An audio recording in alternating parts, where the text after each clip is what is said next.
nightmare. Hello and welcome to Cinema Subculture, the podcast where we discuss everything strange, obscure and downright messed up in the world of movies. My name's Gary. And I'm Simon. So Gary, what film are we going to be discussing today? Released in 1979, Lucio Fulci's Zombie Flesh Eaters. Ooh, this has been coming for years. Oft. We've been thinking about this film for so long. So much so that when we started doing the podcast again, I've said to you several times, are you sure we didn't do this already? So Gary, do you want to give us a wee synopsis of this lovely film? So the film follows journalist Peter West, played by Ian McCulloch, and Anne Bowles, played by Tisa Farrow, as they travel to the Caribbean island of Matul to investigate the disappearance of Anne's father and get answers to why a zombie has arrived on an abandoned boat in a New York harbour. When they arrive, they discover a strange disease has struck the island, causing the dead to come back to life. When was the first time you saw this film? A bit of background. Probably about 10 years ago, something like that, as I was sort of getting into the video nasty thing, learning about that, Sure. and all the kind of mad horror films that were a wee bit risky, a wee bit top shelf, Here, mister, can you use that video doing? a wee bit strong and uncut. Oh, yes. So for me, this film, I think I knew of it for a while. I probably saw it first time probably around about 2005. I knew of it as, you know, I was getting really into the George Romero films, Night of the Dead, Dawn of the Dead, and Day of the Dead at the time. I think Land was probably coming out around about there. I can't quite, was Land? Land was early 2000, I think. And the kind of discussion of this film, Zombie 2, that was like this unofficial sequel to Dawn of the Dead. And it just really caught my imagination. It was when I kind of first became aware of all the kind of loose copyright laws of the sequels, and especially in Italian cinema and stuff like that, that then bleeds back into the American market and stuff like that, and back and forth, with everyone just making whatever they want to make and putting a title on it. So yeah, I got this really cool version, like supposedly, you know, quote unquote limited edition or collector's edition version of the DVD from, you know, America. I had my multi-region DVD player, and it came through. And then I think I tried to watch it several times, but it was really gritty looking and kind of, I don't know, it wasn't a great transfer, even though it was a special edition DVD and such. But then it actually had this weird warp on the disc, so it kept like skipping, like, and then like at certain bits and stuff like that. And you know me, Gary, that frustrates the life out of me. So I did eventually get to the end of this film, but it left me with a little bit of a bad taste in my mouth initially, just because of that, and kind of feeling like I hadn't got to see it properly. So it was probably a few years later that I actually watched it again and actually, you know, formed kind of some real thoughts on it, which were a little bit fairer to the actual content rather than the quality of the limited edition, collector's edition DVD. The film's got an interesting history. It was sort of an unofficial sequel to Dawn of the Dead, Sure. Which was released as Zombie in Italy. And the film is also known as Zombie 2 in Italy, Zombie Flesh Eaters in the UK, and Zombie in the US. So Dawn of the Dead gets released in Italy as Zombie and makes $1 million in its first 6 weeks, a runaway success, which led film producers clamouring for a sequel. They use an existing script written by Dardano Sacchetti called Nightmare Island, which gets passed on to Fulci. And this is the film that really kickstarted the Italian zombie cycle. It was produced for $500,000 and ended up making $3 billion. Wow. Worldwide. So I think one of the questions you have to ask is, like, why is this film so good? What is it? Why is it such a cult classic? Why is it lingered? Why is it still talked about to this day when it's produced so fast, so cheap, just basically as a cash in? And the thing that kind of like surprised me was that Fulci wasn't really involved until quite late on in the process. It was kind of like we need to find a director kind of thing. You know, like I got the impression for, you know, after watching like, you know, Beyond and City of the Living Dead and that those series of films that this, it was almost like director led, if you know what I mean, that he was intrinsically involved from the very beginning. So yeah, and you, yes, did you say, sorry there, how long it took to make? Because it was a really fast made film as well, I think. Yeah, I don't know the exact timeline off the top of my head, but it was really fast. Yeah, it was. Yeah, I remember hearing it and being like, "Wow, A that's month or crazy!" so, And like, maybe something like that. yeah, Yeah. exactly. Um, yeah, I don't know. It's really, I suppose it doesn't really have any right to be as good as it is. Well, that's something that's quite surprising about it. You know, the technical level of skill on show for something that was knocked out pretty fast. Yeah, I mean, you even down. So where do you start? I mean, right, so like just top level at the moment. We watched the film on the Blue Underground 4K Blu-ray, right? And when you see that film, it's really up there with like the likes of like the quality of the Jaws remaster that they did, right? Um, I mean, I don't know. I thought it looked stunning. I mean, especially compared to the Arrow Blu-ray, but especially compared to my, you know, my fuzzy Region One DVD back in the day. But that, you can only remaster to what it looked like originally, if you know what I mean. You can't go beyond that. So they've not done anything to make it look better than it was. It simply was shot that well and looked that well, that good, as the film was made. And I mean, everything, you know, seeing it at that resolution and that clarity, like everything, I think holds up. I mean, the special effects hold up. You know, I mean, the quality of the cinematography, you know, it just really holds its own against anything of the time. You know, be it Italian cinema or not. You know, I mean, what's your thoughts about the special effects and such? I mean, it's pretty crazy. Yeah, that's definitely something it's a standout, isn't it? Gino De Rossi has a special effect work, um, and it's interesting that for something that was, you know, conceived of as slightly cheap, it really Mm. steps up the zombie design from Dawn of the Dead. It's quite a big Yeah, leap, isn't it? Um, yeah, it's quite a yeah, big, exactly. you know, artistic left turn, but gives them.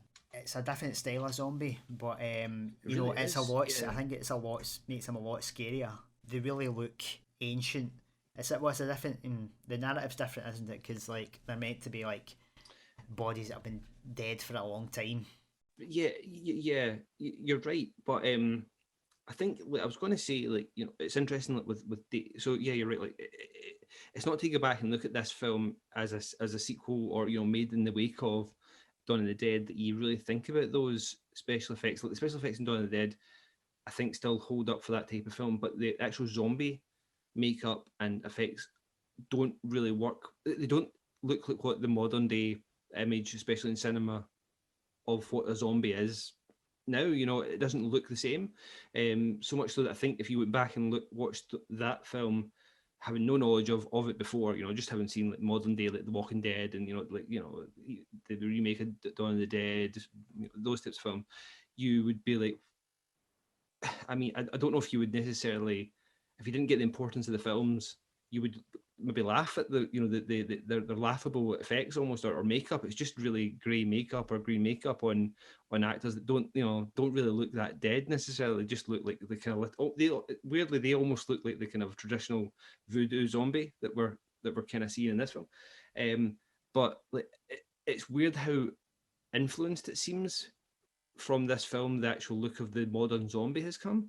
And I know, like, in Romero's film in Day of the Dead, there's certainly more of this type of look to the zombies, but I think there's still that kind of a little bit tamer, or a little bit more kind of just like kind of gaunt look to the actors, with like maybe, like, you know, parts of their face gone and things like that.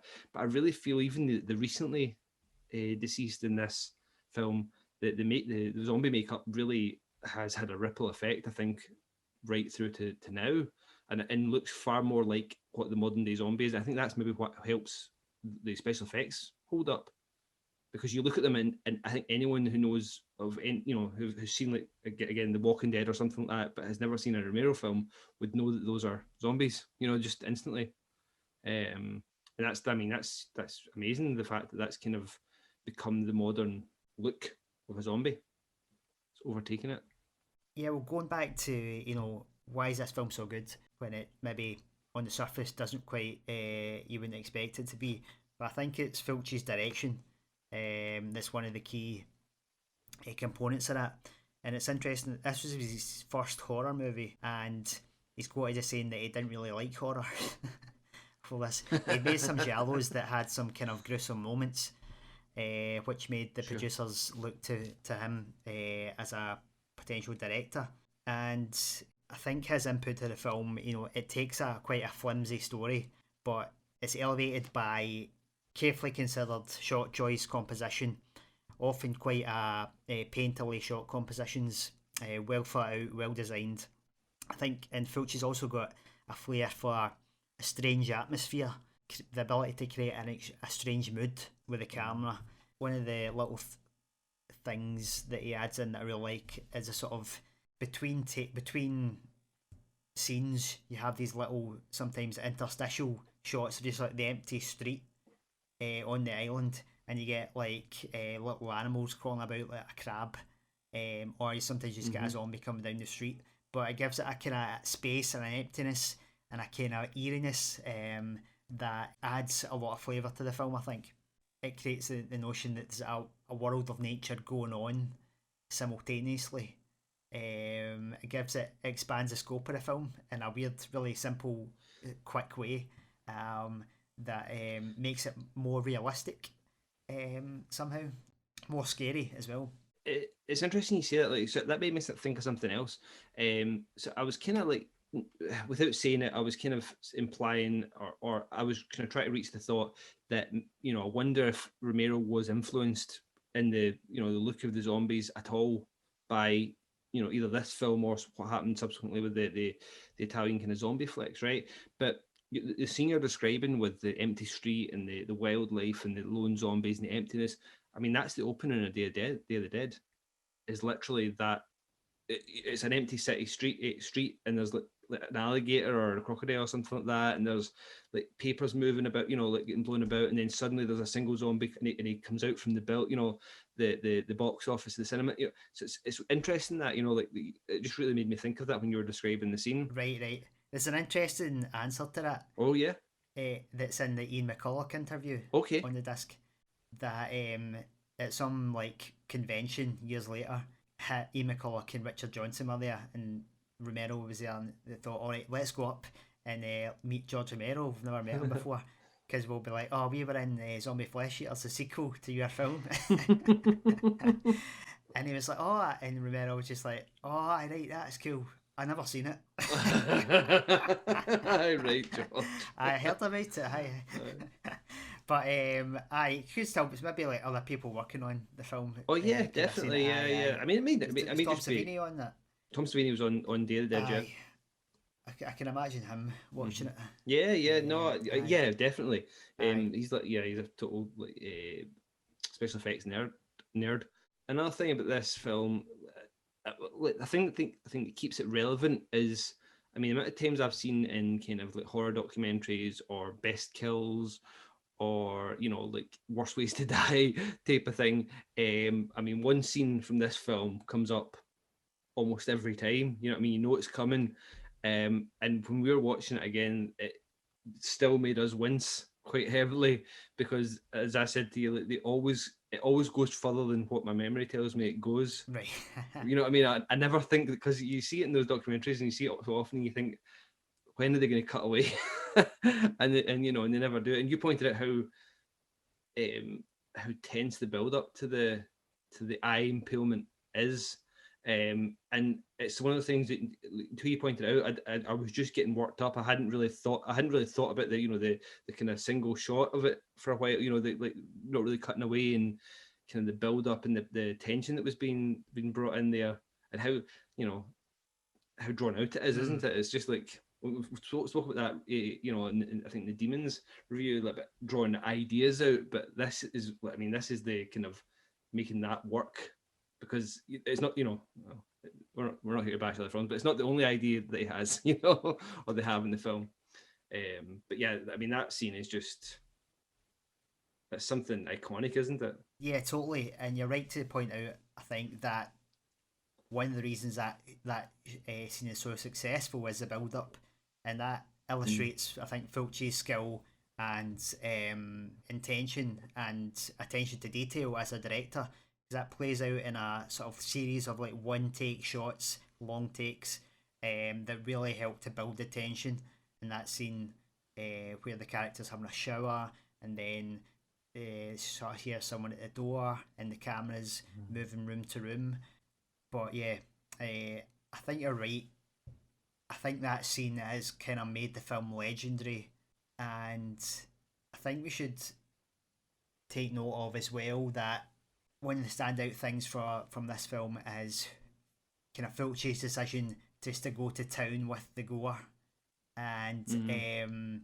to say, right, I'm gonna go further than anyone else because I'm gonna like take a scene like a Splinter Grin tonight, and I'm gonna show you in detail, really meticulous, gory detail, and I'm gonna go Yeah. further than anyone else would. Yeah. Yeah. So you know, one of the philosophies is that the film is like let's put gore to the front, and I think that's why it is so beloved by its cult Mm. fans, isn't it? Yeah. Yeah. But I think as well that also the Ice Splinter scene also speaks to a kind of lack of sometimes Fulci's decision to go for a lack of coherence, just to think to throw in things that are a bit strange, because that scene Yeah. doesn't make sense really, in the sense that it's a zombie attacking a woman. Mm-hmm.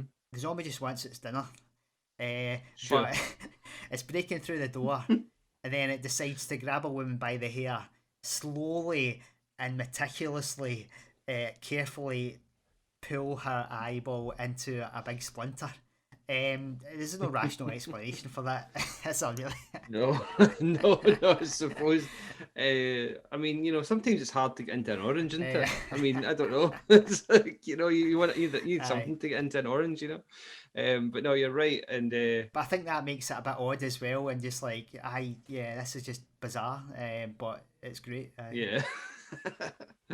um, Another thing about the zombies. I mean, I think they're both the strongest I've ever seen a zombie in film, and the slowest potentially.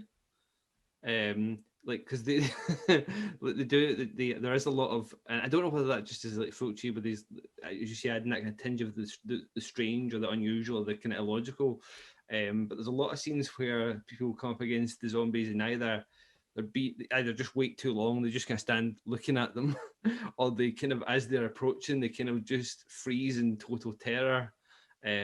When they could have quite easily probably, you know, a few steps back, if they want to, continue screaming. But yeah, but also like I mean, we can't not talk about the the zombie shark fight. Aye. I mean, I mean, do you think that's just borne out the fact that that actress likes going scuba diving with a t-shirt on? I mean, and folks, she's like, let's get the shark in the water there. Yeah, just another piece of like bizarre scene that makes no sense. It's crazy, but and it's another iconic scene. Like, it's another kind of, it's always thrown up in that kind of like what, it's like, it's almost like that's, I think it's those things that keep it kind of in the conscious, because it's like, it's just so weird. You know what I mean? It's just like there's no need for it. There's no explanation really for it. The zombie can suddenly move really well and really like, I don't know, almost like a dancer like, and is worried about being bitten by a shark. So it's just absolutely crazy. But it's just again, it's just one of those scenes that you're just like, someone tells you about that, when you're 14, between the ages of 14 and 19, you're like, I need to see this, I need to see it. Like, where can I get a hold of this film? I think that must have been the kind of the feeling when this was released. When it was part of all, the nasties and things like that, and then it gets banned, and you can't get it, and it's like, oh god, it's like, it's everything you want I think that type of film to be, isn't it? It's just all those icons. Like, someone tells you, right, so there's this, and there's this happens, and a zombie fights a shark in the water, and you're like, what? But yeah, I think one thing to take note of as well is like the absurdity of that scene illustrates the what Fulci does in the sense of the Romero films had a social commentary. This is like let's just ditch that. We don't need that. Our exploitation. We're in for craziness. We're in for gore. We're in for a simple story. Let's just check all the boxes and make a quality film, but a quick film. So in the zombie lineage, it's interesting to know how it goes from America to Italy, and it loses that undercurrent that's in Romero's films, doesn't it? Yeah. I wonder. Yeah, you wonder where if that just comes from I suppose the pre-existing script. There may not have been, but then I suppose that carries through really. There's no really social commentary in the Gates of Hell trilogy, really. I don't think is there. Nah. There's no kind of big. There's no kind of undercurrents like that. But then, they did this was successful, so then they moved on with that. But yeah, it is interesting that it kind of loses that. But I suppose it does come from just that kind of, starting life is really a cash in on the success of Zombie or the Dawn of the Dead. But yeah, again, just leading back to that it's remarkable that it is so good. Yeah. When really, like, it's just it's technically kind of just a rip off, Right. But again, like, it was a pre-existing script, and there is, like, the zombies have like a different kind of, well, they have some different rules, but they have a different kind of source. It's more mystical or related to like voodoo and things like that, even though we don't find out like a proper source of the disease, but it's very that's what they talk about, isn't it? So it takes it back to like this kind of zombie films of the 50s. Like, I Walked with a Zombie is one I've seen that has a voodoo origin story. Sure. Before Romero came along in the late 60s. So I think there's an interview with Dardano Sacchetti where he talks about that. You want to bring back that element back into the zombie, sure, the zombie film. Yeah, and I mean it's one of those things. It's present there, and it's kind of interesting to look into, but it kind of doesn't really matter. It's kind of like with the Romero film. It doesn't really matter what started the mayhem. It's just a kind of narrative framing, isn't it? And it is interesting how they took it that way, and it kind of acts, I suppose, as a kind of pseudo prequel to Dawn of the Dead, if you're going to take it as being literally related to that film, because the way this one ends with them loose in the city, essentially. Yeah. Should we break down the plot a wee bit, in the sense that sure, one of the flaws might be it does seem like the sort of plot is a bit muddled, because we don't really get to the bottom of Dr. Menard, and what is Dr. Menard's intention? Is he the sort of saintly doctor trying to find a cure, or is he a bit more suspicious? Yeah, I suppose it's kind of, there's a subtext there that might lead you to think that he is the reason that the voodoo curse or disease was released or set upon people. There's a kind of almost, again, subtext that maybe of guilt of something that he's done, something that he shouldn't have done, whether that be like, because you could take it like maybe it isn't voodoo related. The locals seem to think that, but has he been doing some sort of experiments or some sort of kind of germ warfare type thing? I know what you mean. It's we don't really see what his whole setup is or why he's there or in the first place, really. Because one thing that's never really answered is that first scene. He shoots a cadaver in the head, and he says the boat can leave now. Tell the crew. So why is a boat going to New York? Yeah, You would it might be that he's want to send zombies to New York. Right? You think? Oh, okay, right? That's an implication. But then the rest of the film plays like he's more a guy who's just in above his head and trying to solve the problem. Yeah, that's interesting. I guess I kind of thought, if I thought about it for a second, it was perhaps that there was some, either they were going to get help, or if possible, maybe that they didn't really know what the extent of the outbreak was. They were maybe trying to send someone to the mainland to get help. But yeah, certainly, yeah, I can see you could interpret it that way, that he's trying to kind of instigate the spread a little bit. Yeah. Again, coming back to, he's trying to find some sort of cure, isn't he? So I mean, some of these experimental doctors, they're just looking for a fast buck. Right. Try to come up with some sort of a cure for it or whatever. Yeah. But there was something I was going to say when you said that. Oh yeah, because there's something about the way that he acts when he meets up with the main characters. When the boat arrives there, it kind of just cuts. Because they're all like, they're going to go and get find the repair shop for the old boat there. They're just wanting to get the boat fixed for the repair. Obviously, they'll have a repair shop, and then it just cuts, and they're in the car with him, and he's just like getting on the tour, and then he's like, "Oh, my wife's just up in the house there, just a couple of miles up the road," and he seems dead chill about it. And he's kind of like, it's kind of like he's I don't know. It felt very panicked on the island up to that point, and then when everyone else comes, he's like, "It's cool. Sure, I knew your dad. I killed him. Yeah.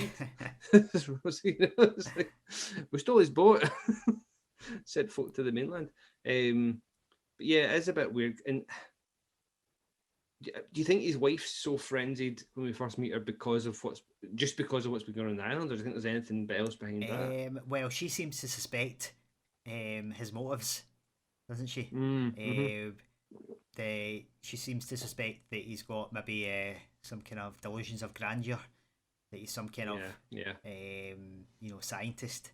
So yeah, I think I guess it's quite interesting ultimately that we don't get a nuts and bolts breakdown of the origin of the zombie in this one.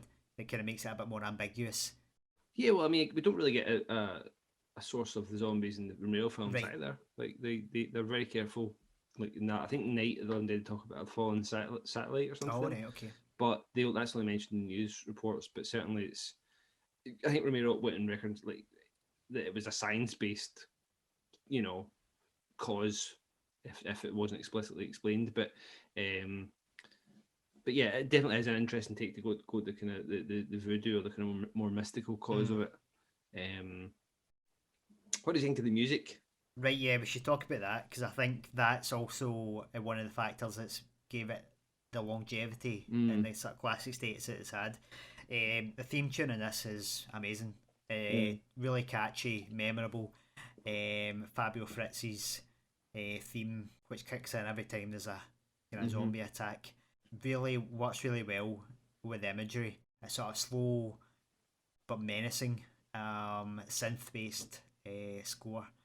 Yeah, it's got a weird kind of it's got that weird quality of being able to be really kind of ominous and kind of dread bringing, almost like kind of feel slow and kind of like growing, but also it can be used in a kind of pseudo action scene. You know what I mean? They can throw it in there and it seems to just work as this kind of like, as you're seeing the main, you can either be waiting for something to happen or to waiting to see something, or it can be in the middle of the action, if you know what I mean, and it still seems to work and do its job. So obviously this film started off as like a bit of a kind of rip-off, or at least title-wise, a play off of Dawn of the Dead. But it's kind of ironic that then this film, more than probably any of the other ones I've talked about, has such a convoluted history of pseudo sequels or official sequels or unofficial sequels to this film, beyond it being like an unofficial sequel to Dawn of the Dead.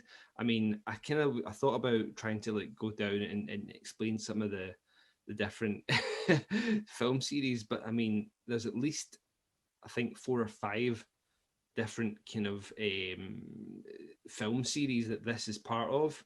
And never mind the fact that those film series, some of them have different names, like, the Zombie Flesh Eaters 1, 2, and 3, and that's like Zombie 2, Zombie 3, and I think Zombie 4, or in fact I think they even skip in America, they skip like Zombie 2 because this was released as Zombie with an E in America, and then they just went straight to Zombie 3, even though so there was no Zombie 2. And then there's Zombie.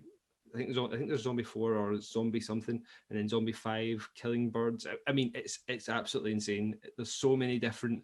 I keep wanting to say continuities, but really there's no continuity really between the films. But there's so many different film series that kind of encompass this around this, from this film, or it's kind of jump off from. I suppose it could be said from Dawn of the Dead, but it's just interesting the fact that this kind of ripped off Dawn of the Dead, and then so many other films seem to jump off of this.